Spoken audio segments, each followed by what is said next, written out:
نحمده ونصلي ونسلم على رسوله الكريم. أما بعد فأعوذ بالله من الشيطان الرجيم. بسم الله الرحمن الرحيم.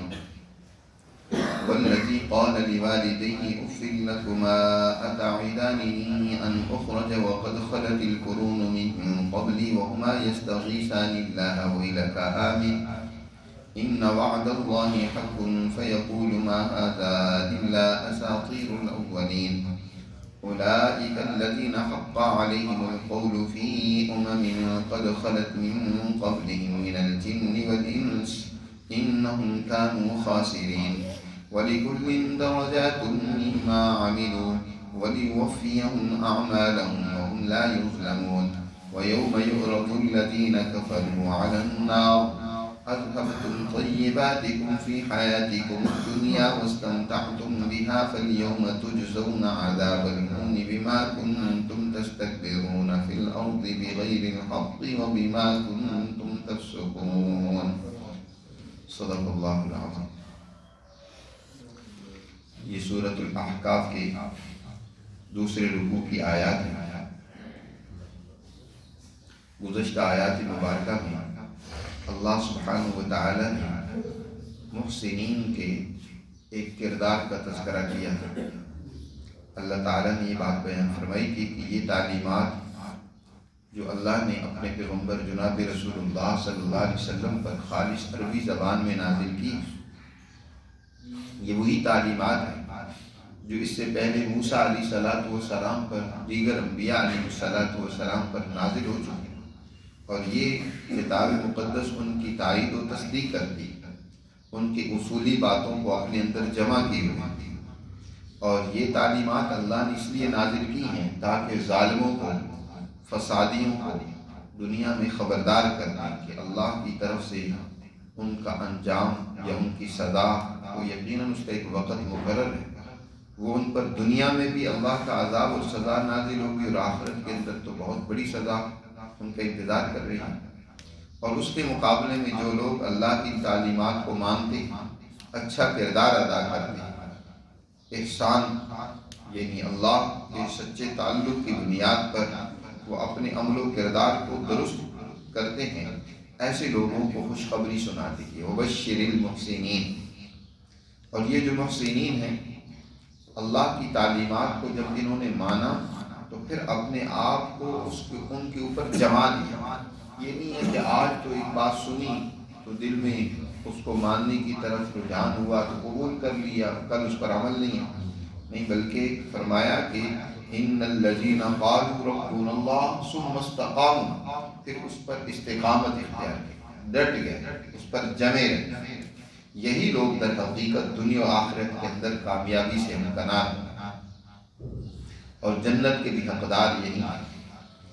ان کے اعمال کا بدلہ اللہ انہیں بہت بڑی نعمتوں کی صورت میں کل قیامت کے دن عطا کرے گا. ان کا ایک کردار اللہ نے دنیا میں ذکر کیا ہے، وہ یہ کہ انسان پر جو انسانوں کے حوالے سے حقوق عائد ہوتے ہیں اللہ کی بندگی اطاعت کے بعد، وہ سب سے پہلے انسان پر اس کے اپنے والدین ہیں، جنہوں نے اس کو ابتدا ہی سے دنیا میں آنے کا بھی سبب بنے، پھر دنیا کے اندر بڑے ہونے، پروان چڑھنے، اس کی تعلیم و تربیت کے لیے انہوں نے اپنے آپ کو کیسے کھپایا، کیسے اس کے لیے محنت کی، کیسی تکلیفیں اٹھائیں، کیسے اس کے اوپر خرچ کیا، کن مسائل میں اس کو جوان کیا. اب جب یہ جوان ہو گیا، 40 سال کی عمر کوئی بچہ جب پہنچتا ہے، جب اس کے اعضاء ہر اعتبار سے کامل اور مکمل ہو جاتے ہیں، اس کی دماغی صلاحیتیں بھی کامل ہو گئی، اس کی جسمانی قوتیں بھی اب پورے بلوغ کو پہنچ چکی ہیں. اس کے بعد ان میں تنزل ہی آنا ہے، بس بلوغ کی انتہا ہوتی ہے.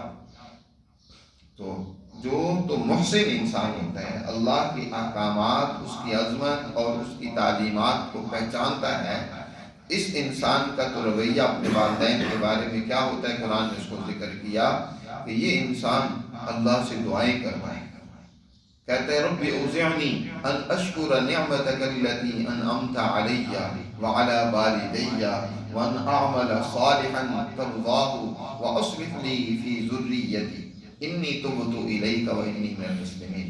یہ اللہ سے بڑی لگن کے ساتھ، بڑی ہی توجہ اور انہمات کے ساتھ دعا کرتا ہے کہ اللہ مجھے توفیق عطا فرما کہ جو تو نے مجھ پر مہربانیاں کی ہیں، انعامات کیے ہیں، میں ان کا شکر ادا کر سکا۔ اوزعنی ان اشکر نعمتک التی انعمت علی۔ مزید یہ کہ یا اللہ تو نے جو میرے والدین پر احسان کیے، ان پر مہربانیاں کی ہیں، یا اللہ اس کی بھی مجھے توفیق عطا فرما کہ میں ان کے بھی ان نعمتوں کا شکر ادا کر سکوں جو انہوں نے میرے اوپر کیے، جو تو نے ان پر انعامات کیے۔ انعمت علی وعلی والدی، اور اے اللہ مجھے ایسے اعمال کی توفیق عطا فرما جو تجھے خوش کر دے، ایسے کام کروں جو تیرے ہاں پسندیدہ ہوں، جو تجھے مجھ سے راضی کر دے، مطمئن کر دے۔ اللہ ایسے اعمال کرنے کی توفیق عطا فرما۔ مزید اپنے والدین کے لیے بھی دعا کرتا ہے، ان کی خدمت کرتا ہے، ان کی قدر پہچانتا ہے، ان کی اس بچپن کی اور ماں کی خاص طور پر جس نے بڑی مشقتوں کے ساتھ اس کو رحم میں اٹھائے رکھا، پھر اس کو جنا، پھر اس کو اپنا خون جگر پلایا، پھر اس کی دکھ تکلیف کو برداشت کرتے ہوئے اپنے راحت آرام کو ترک کرتے ہوئے اس کی تربیت و پرورش کی، خاص طور پر اس کے لیے اس کا دل میں بڑی محبت، نرم گوشہ، اطاعت اور فرمانبرداری کی جذبات ہوتے ہیں۔ ادھر ماں باپ کی طرف، ادھر اپنی اولاد کے ساتھ بھی اس کا رویہ اور تعلق جو ہے وہ ان کی تربیت و اصلاح ہے۔ صرف اس لیے نہیں چاہتا کہ میری اولاد ہے بس مجھے کما کر دے، بلکہ ان کی اصلاح کی فکر کرتا ہے، اللہ سے دعا کرتا ہے بڑی لگن کے ساتھ، وَأَصْلِحْ لِي فِي ذُرِّيَّتِي، اے اللہ میرے لیے میری اس اولاد میں بھی اصلاح اور نیکی جاری فرما دے، یا اللہ اس کو بھی نیک بنا دے، جو میری اولاد ہے وہ بھی تیری فرما بردار ہو، تیرے احکامات پر عمل کرے۔ انی تبت الیک و انی من المسلمین، اے اللہ میں تیری طرف ہی رجوع کرتا ہوں اور بے شک میں بھی تیری ہی فرما بردار بندوں میں سے ہوں۔ جیسے ابراہیم علیہ السلام نے سب سے پہلے اللہ سے کہا اسلمت لرب العالمین، میں رب العالمین کی فرما برداری کرتا ہوں، میں سب سے پہلے اپنے مالک کے فرما برداروں میں سے ہوں، اس کی اطاعت گزاروں میں سے ہوں۔ تو یہ بندہ بھی اللہ سے دعا کرتا ہے وَإِنِّي مِنَ الْمُسْلِمِينَ، کہ اللہ جو تیری فرما برداری کرنے والے ہیں ان میں سے مجھے بھی بنا، میں بھی انہی میں سے ایک بندہ بنوں کہ تیری اطاعت کرتا۔ اللہ نے ایسے لوگوں کی جو اچھے اعمال کو قبولیت عطا کیا، اس کا پھر ذکر کیا، اس پر جو اللہ ان کو انعامات دے گا اس کا بیان کیا کہ جنت ان کے لیے اللہ کا وعدہ ہے اور یہ سچا وعدہ ہے جو ان کے ساتھ پورا ہوگا۔ اس کے مقابلے میں ایک اور انسان ہے، ماں باپ نے کیسی اس کو تربیت کر کے پال پوس کے تکلیفیں مصیبتیں جھیل کے اس کو جوان کیا، اس پر انعام کیا۔ تو سب سے پہلے تو انسان کی بھلائی کا پتہ سب سے اپنے قریبیوں سے چلتا ہے، اپنے ماں باپ کا کتنا خدمت گزار ہے، ان کی اس خدمت یا جو انہوں نے تکلیفیں جھیلی ہیں ان کی قدر کتنی ہے اس کے دل میں۔ جی اگر ایک انسان اپنے والدین ہی کی عزت و عظمت کو نہیں پہچانتا جی وہ دوسروں کے ساتھ کیا بھلائی کر سکتا ہے؟ اس انسان کے اندر کوئی خیر موجود نہیں ہو سکتی۔ جو اپنے والدین جو سب سے قریبی ہیں، جنہوں نے اس کے لیے اتنی مشقتیں جھیلی ہیں، ان کی عزت نہیں ہے اس کے دل میں، ان کے احترام نہیں ہے، ان کی قدر نہیں کرتا، تو یہ اس کے بارے میں کہا جائے کہ یہ دوسروں کے ساتھ بڑا اچھا سلوک کرتا ہے، بڑا انسان، یہ مطلب ہے بھلائی کرنے والا انسان ہے، یہ محض خام خیالی ہے، فضول بات ہے۔ یہ انسان محض دکھلاوے کا تو کسی کے ساتھ بھلائی کا معاملہ کر سکتا ہے، مفاد پرستی کے طور پر کسی سے کوئی مفاد جسے درکار ہے تو اس کی تو چاپلوسی کر سکتا ہے، وگرنہ حقیقی معنوں میں کسی انسان کے ساتھ نیکی والا برتاؤ نہیں ہوگا۔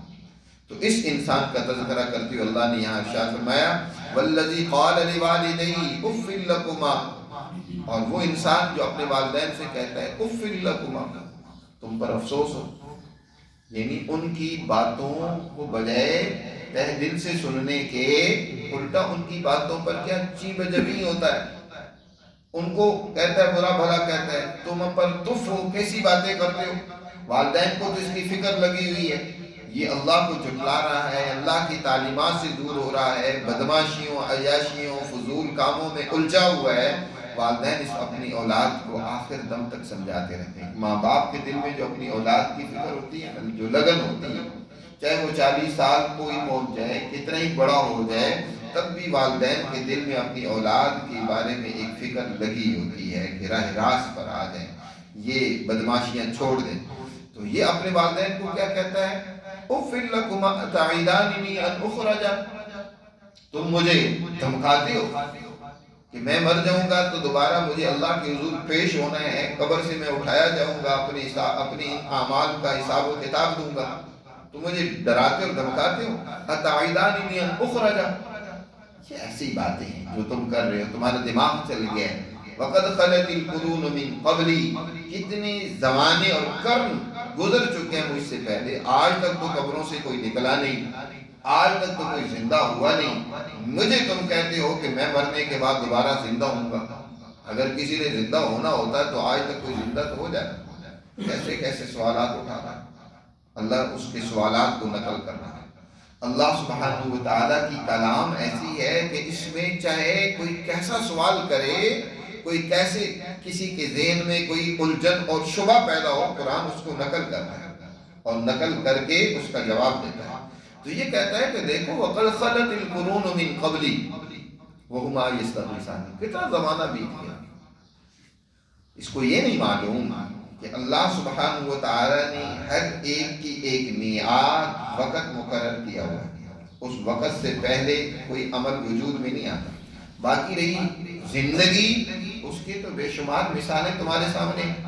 اللہ نے اس کو بیان فرمایا کہ دیکھتے نہیں ہے کہ تم کس طرح زمین کے اندر اللہ رویدگی کی صلاحیت پیدا کر دیتا ہے. جو ایک زمین خشک ہو چکی ہوتی ہے، اس کے اندر کوئی صلاحیت نہیں ہوتی زندگی کی، اللہ اس میں زندگی کے آثار پیدا کر دیتا ہے. ایک جو سورج ڈوب جاتا ہے، گویا اس پر موت واقع ہو جاتی ہے، تو دوبارہ اللہ اس کو طلوع کر دیتا ہے، دوبارہ اس کو تمہارے سامنے لاتا ہے. کیا تمہارے سامنے یہ قدرت کی نشانی موجود نہیں ہے؟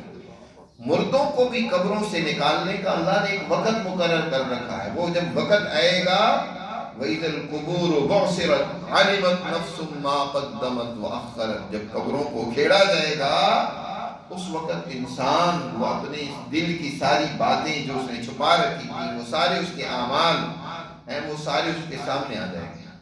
زمین اپنے اندر کے وہ سارے نکال کے باہر پھینکے گی. اخرجت الارض، زمین سب کچھ جو زمین میں ہوگا، وہ مردے یا جو کچھ ہوگا وہ باہر نکال دے گی. تو ایک وقت ہے. تو یہ چاہتا ہے کہ وہ وقت اس کو پہلے دکھلا دیا جائے. تو پھر اس کی موت کب آئے گی؟ اس کی بھی پہلے موت آنی ہے نا. پھر سارے انسانوں کا جن کا اللہ نے اجتماعی حساب و کتاب کرنا ہے، جب وہ دنیا میں آنے کے بعد گزر جائیں گے آخری انسان تک، تو پھر وہ وقت آئے گا ان سب کو اپنے دربار میں کھڑا کرنے کا. تو والدین اسے سمجھاتے ہوئے کہتے ہیں وَهُمَا يَسْتَغِيثَانِ اللَّهَ وَيْلَكَ آمِنْ. والدین کی بھی کیا شان ہے. ایک طرف والدین اپنے رب سے دعا کرتے ہیں، فریاد کرتے ہیں، ایک طرف اللہ سے مانگتے ہیں. وَمَا يَسْتَغِيثَانِ اللَّهِ، وہ اللہ سے فریاد کرتے ہیں کہ یا اللہ اس کو ہدایت دے. یہ کس طرح کی گمراہی میں مبتلا ہے، تیرے احکامات پر اسے یقین ہی نہیں ہے، یہ تیری باتوں پر اس کا اعتماد ہی نہیں ہے، ان کے بارے میں باتیں بناتے ہیں. اللہ سے زیادہ سچی بات کس کی ہو سکتی ہے؟ وَهُمَا يَسْتَغِيثَانِ اللَّهِ، اللہ سے وہ فریاد کرتے ہیں. دوسری طرف اس کو سمجھاتے ہیں وَيْلَكَ آمِن، تیرا ناس ہو، تیری تباہی ہو، اللہ کی تعلیمات کو، اللہ کے احکامات کو مان. جو اللہ کہہ رہا ہے وہی سچ ہے. اللہ سے زیادہ سچی بات کس کی ہو سکتی ہے؟ وَمَنْ أَصْدَقُ مِنَ اللَّهِ، جس مالک نے تمہیں پیدا کیا ہے ایک دفعہ، تو کیا وہ تمہیں دوبارہ نہیں پیدا کر سکتا؟ تو پہلے کیا تھا؟ تیرا وجود کہاں تھا؟ جی خود اپنی، اور پھر تیری اولاد ہوئی، تیری اولاد دنیا میں آنے سے پہلے کہاں تھی؟ اللہ نے کیا اس کو نہیں بنایا، پیدا کیا؟ تو کیا تمہیں اب دوبارہ نہیں پیدا کر سکتا؟ ایک دفعہ تو تمہیں بنایا، زندہ کیا، اب تو اس کو نہیں مان رہا، کہتا ہے کہ دوبارہ میرے سامنے کون زندہ ہوا؟ بھائی دیکھو آئے دن تو تمہارے سامنے زندگیاں مل رہی ہیں. کس قطرہ آب کو جس کے اندر کوئی حیات کے آثار اور نشانات تمہیں نظر نہیں آتے، کس طریقے سے تمہیں بڑا ایک نوجوان بنا دیا ہے، کس نے بنایا؟ کون سی طاقت و قوت ہے؟ ذرا اس کے بارے میں بتاؤ. تو کوئی ہے تو بتاؤ. وَيْلَكَ آمین، تیرا ناس ہو، اللہ کی بات کو مان، وہی بات درست اور سچی ہے. وَيْلَكَ آمین اِنَّ وَعْدَ اللَّهِ حَقٌّ، بے شک اللہ کا وعدہ برحق اور سچا ہے کہ تم نے ایک دن اللہ کے حضور ضرور پیش ہونا ہے اور اپنے ان اعمال کا جواب دینا ہے. فَيَقُولُ مَا هَذَا إِلَّا أَسَاطِيرُ الْأَوَّلِينَ، لیکن یہ جس نے اپنی صلاحیتوں کو برباد کر لیا، اپنے ذہنوں میں خباثت بٹھا دی، یہ اپنے اس والدین کی اتنی درد بھرانا الفاظ میں جو سمجھانا ہے، اس کو بھی ایسے ہی ٹالتے ہوئے اور اس کا جواب دیتے ہوئے کیا کہتے ہیں؟ مَا هَذَا إِلَّا أَسَاطِيرُ الْأَوَّلِينَ، کہتا ہے یہ تو پہلے لوگوں کی گڑنتو باتیں، ان کی کوئی حقیقت نہیں ہے، پہلے بھی لوگ اسی طرح کی باتیں کرتے رہے. أُولَٰئِكَ الَّذِينَ حَقَّ عَلَيْهِمُ الْقَوْلُ فِي أُمَمٍ قَدْ خَلَتْ مِن قَبْلِهِم مِّنَ الْجِنِّ وَالْإِنسِ. فرمایا اللہ تعالیٰ نے یہی لوگ ہیں جن پر اللہ کے عذاب کا فیصلہ صادر ہو چکا ہے.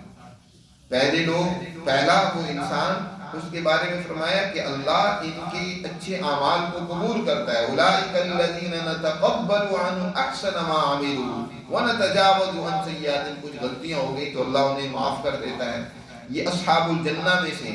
اور اس شخص کے بارے میں یا اس جیسے لوگوں کے بارے میں فرمایا کہ اولئک الذین حق علیہم القول، ان کے اوپر اللہ کے عذاب کا فیصلہ ثابت ہو چکا ہے کہ یہ اللہ کے عذاب کے مستحق ہیں، جہنمی ہیں. فی امم قد خلت، ان امتوں اور جماعتوں میں یہ شامل ہوں گے جو ان سے پہلے گزر چکی ہیں، چاہے ان کا جنوں سے تعلق تھا، انسانوں سے تعلق تھا. کتنی جماعتیں اور قومیں پہلے ایسی گزر چکی ہیں کہ اللہ نے ان کو دنیا میں بھی تباہ و برباد کیا اور آخرت کے اندر بھی ان کے لیے سخت ترین سزا ہے. جی آگے ان قوموں میں سے قوم عاد کا خاص طور پر یہاں ذکر کیا ہے کہ اللہ نے ان کو کیسے تباہ، تدمر کل شیء بامر ربها، کیسی تدمیر، تخریب و تباہی و بربادی ان پر آئی ہے. تو ایسے لوگ در حقیقت اللہ کی دنیا میں بھی عذاب کے مستحق ہیں اور آخرت کے اندر بھی. فی امم قد خلت من قبلہم من الجن والانس، دنیا میں بھی. انہم کانوا خاسرین، اور بے شک یہی لوگ خسارہ اور نقصان اٹھانے والے ہیں آخرت میں. وَلِكُلٍّ دَرَجَاتٌ مِّمَّا عَمِلُوا، یاد رکھو ہر انسان کے درجے ہیں، ان کے مقامات ہیں، ان کے اعمال کے مطابق. جیسا جتنا جس کا کوئی عمل ہوگا اس کے مطابق اس کو درجہ ملے گا. برائی میں بھی انسانوں کے درجات ہوتے ہیں، کوئی ظلم کی انتہا کو پہنچ جاتا ہے، کوئی درمیانے درجے کا ظلم و زیادتی کرتا ہے، کوئی تھوڑی موٹی ظلم و زیادتی اور بدماشی کرتا ہے.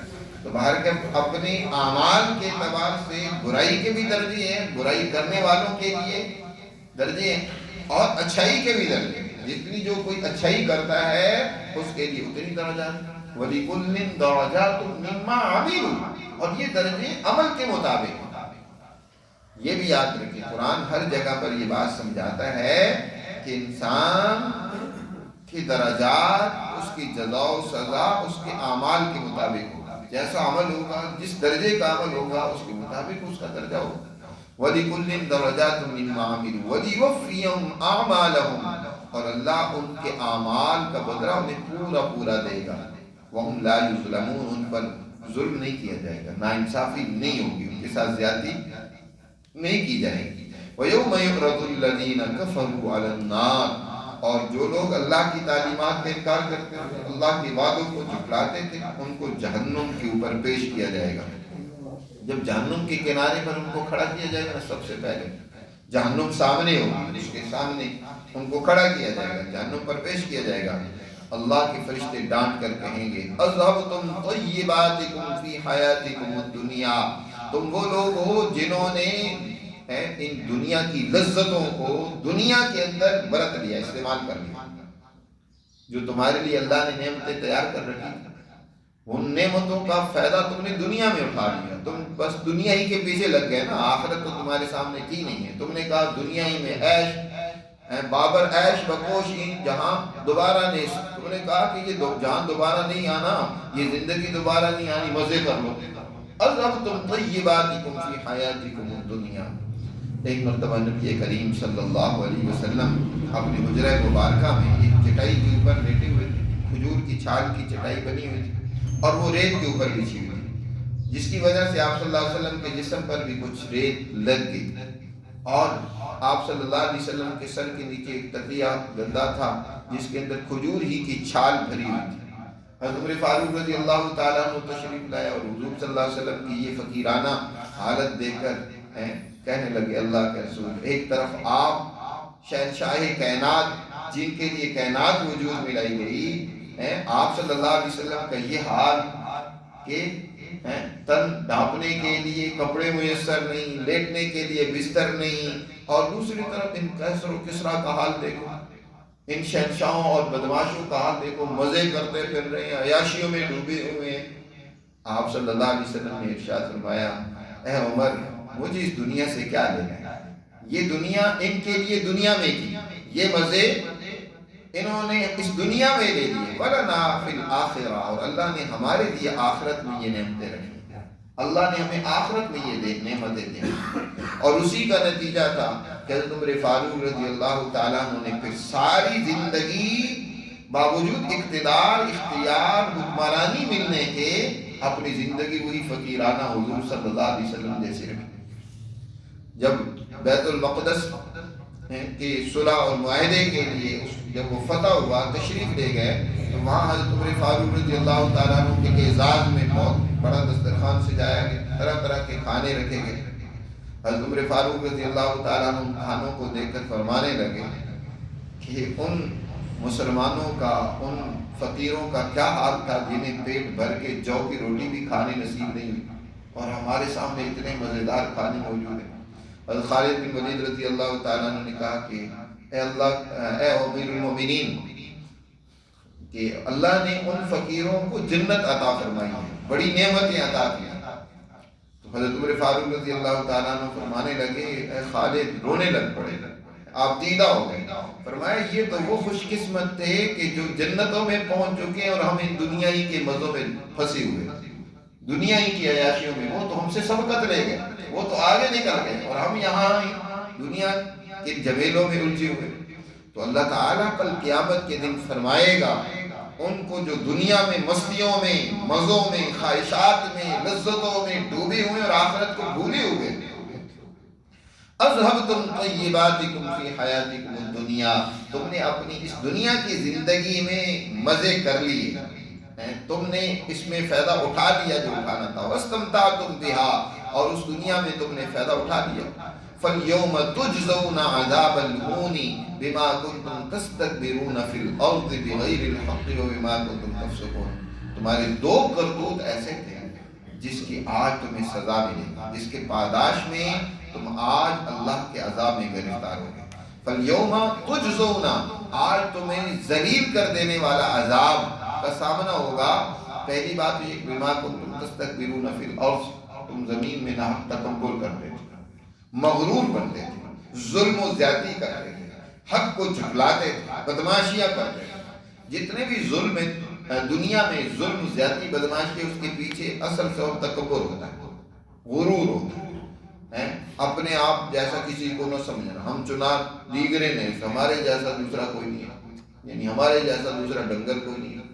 جیسے آج دنیا کی ایک پاور اور طاقت و قوت رکھنے والی وہ ظلم و زیادتی اس لیے کیے جا رہی ہے، جب اس لیے مسلط کی جا رہی ہے کہ بس سارے میرے تابع، سب کے وسائل میرے قبضے میں ہوں، میں جیسے چاہوں فیصلے کروں۔ وہ دنیا میں اس لیے جنگیں مسلط کر رہے ہیں، اس لیے بدماشیاں کر رہے ہیں۔ تو یہ لو سزا ہے جو تم دنیا میں تکبر کرتے تھے، ناحق، فی الارض بغیر الحق، بغیر الحق کی قید لگائی ہے۔ کہیں بعض موقعوں پر تکبر یا بڑائی کا اظہار حق کے لیے ہو تو وہ برا نہیں ہوتا، وہ درست ہے، نہ حق تکبر۔ حضرت ابو دجانہ رضی اللہ تعالیٰ عنہ جنگ احد میں حضور صلی اللہ علیہ وسلم نے اپنی ایک تلوار نکالی اور فرمایا اس تلوار کون ہے جو اس تلوار کو مجھ سے لے اور اس کا حق ادا کرے۔ کئی ایک صحابہ آگے بڑھے، حضرت زبیر رضی اللہ تعالیٰ عنہ، حضرت علی رضی اللہ تعالیٰ عنہ، خود حضرت ابوبکر، حضرت عمر، اور کئی ایک صحابہ آگے بڑھے کہ اللہ کے رسول ہمیں دے۔ آپ نے پھر فرمایا نہیں، کون ہے جو اس تلوار کو مجھ سے لے کر اس کا حق ادا کرے گا؟ پھر یہ حضرات آگے بڑھے، تیسری مرتبہ پھر حضور نے فرمایا حضرت ابو دجانہ رضی اللہ تعالیٰ عنہ وہ آگے بڑھے، انہوں نے کہا اللہ کے رسول یہ تلوار آپ مجھے دیں، میں اس کا حق ادا کروں۔ حضور صلی اللہ علیہ وسلم نے وہ تلوار ان کو تھما دی، اور پھر انہوں نے سوال کیا اللہ کے رسول اس کا حق کیا ہے؟ آپ صلی اللہ علیہ وسلم نے فرمایا کہ اس کے ذریعے سے ظالموں، اللہ کے دشمنوں کے ساتھ اتنا لڑو کہ یہ تلوار مڑ جائے۔ اور اس کے بعد حضرت ابو دجانہ نے وہ تلوار لی، ایک طرف کفار کا لشکر ہے، دوسری طرف مسلمانوں کا ہے، یہ اس کے درمیان میں آئے اور متکبرانہ چال کے ساتھ چلنے لگے، مٹک مٹک کر چلنے لگے۔ حضور صلی اللہ علیہ وسلم نے ارشاد فرمایا کہ یہ چال جو ابو دجانہ چل رہے ہیں یہ چال اللہ کو پسند نہیں ہے، لیکن اس موقع پر جب ظالموں پر روب قائم کرنا ہو، بدماشوں پر اپنی عزت اور غلبے کا اظہار کرنا ہو، تو ایسے موقع پر اللہ کو یہ چال پسند ہے۔ تو بعض اوقات یہی تکبر جو ہوتا ہے، یہ بڑائی کا اظہار کسی ظالم کے مقابلے میں وہ ضروری ہوتا ہے، اس لیے آپ بغیر الحق کا لفظ اللہ نے بیان فرمایا کہ یہ نہ حق تکبر کرتے ہیں، حق کے خلاف تکبر کرتے ہیں، حق کو دبانے کے لیے، سچائی کو جھٹلانے کے لیے تکبر کرتے ہیں۔ بما کنتم، یا اسی طرح کی چال جیسے کہ حجاج پہلے چکروں کے اندر، 3 چکروں کے اندر جو ہے وہ ایک مٹک مٹک کر چلتے ہیں، اپنے کندھے ہلا کر چلتے ہیں، تو یہ چال بھی در حقیقت وہ حضور صلی اللہ علیہ وسلم جب فتح مکہ سے پہلے قضاء عمرہ کے لیے صلح حدیبیہ کے بعد تشریف لائے، تو یہاں اس وقت کیونکہ غلبہ مکہ کے کافروں کا تھا، بعد میں یہ مکہ تو فتح ہوا، تو اس وقت حضور نے ارشاد فرمایا ذرا کندھے ہلا کے چلو تاکہ دشمنوں کو پتہ چلے کہ یہ طاقتور ہیں، مسلمان کمزور نہیں ہیں، ان کے اندر آج بھی دلیری، جرأت اور بہادری موجود ہے۔ تو وہ سنت آج تک حجاج اس کو پورا کرتے ہیں۔ تو یہ اللہ نے اس لیے فرمایا بما کنتم تستکبرون فی الارض بغیر الحق، ایک تو یہ کہ ناحق تکبر یہ اس سزا کا سبب ہے، دوسرا وہ بما کنتم تفسقون، اس وجہ سے کہ یہ اللہ کے قوانین کو توڑتے تھے، اللہ کے قوانین کو پس پش ڈالتے تھے۔ فسق کہتے ہیں اللہ کے حکم کو توڑنا، اس کی خلاف ورزی کرنا، اس کو پس پش ڈال دینا، اس کی اہمیت دل میں نہ ہو، اس کے حکم کو توڑ رہے اور کوئی پرواہ ہی نہیں ہے، فسق و فجور میں مبتلا ہیں۔ تو اس وجہ سے کہ وہ بما کنتم تفسقون، اللہ کے قوانین کو یہ توڑتے تھے، اس لیے یہ سخت ترین ذلت والی سزا کے مستحق ہوں گے، تجزون عذاب الہون۔ تو ان آیات مبارکہ میں اللہ سبحانہ و تعالی نے ایسے انسانوں کا تذکرہ کیا ہے جو اللہ کے احکامات کی خلاف ورزی کرتے ہیں، والدین کی نافرمانی کرتے ہیں، دنیا میں ظلم اور بدماشی کرتے ہیں، ایسے لوگوں کے لیے دنیا میں بھی ذلت ہے اور آخرت میں بھی سخت ترین عذاب ہے۔